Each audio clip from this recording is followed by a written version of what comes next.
Audio Jungle. गोड़ लगातानी हम रामेश्वर रुद्रपुरी, खबर रुद्रपुर से। रउआ लोगन के टटका टटका राजनीतिक, सामाजिक, सरोकार से भरपूर देश प्रदेश का हर छोटी बड़न खबर खातिर करम आपके आमने सामने, आपके वही भोजपुरी अंदाज में। तो चलिए देखिए आज का ताजा अपडेट।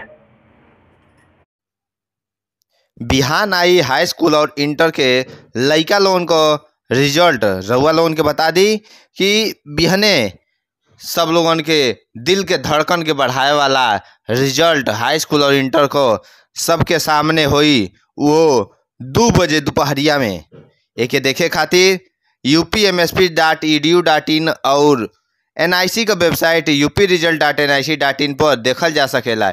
ई जानकारी सचिव माध्यमिक शिक्षा परिषद उत्तर प्रदेश प्रयागराज देले रहनी। वो बतौनी कि बिहने यानी कि 20 तारीख के सब लइका लोगन के धड़कन एकदम टकाटक देखे खातिर मजबूर हो जाई कि रिजल्ट का आई, हम फेल बानी कि पास बानी। जोन बात कहल गईल बा इहे रात अंतिम, इहे रात भारी, उ एकदम चरितार्थ होई बिहने खातिर। खबर रुद्रपुर खातिर रामेश्वर रुद्रपुरी का रिपोर्ट।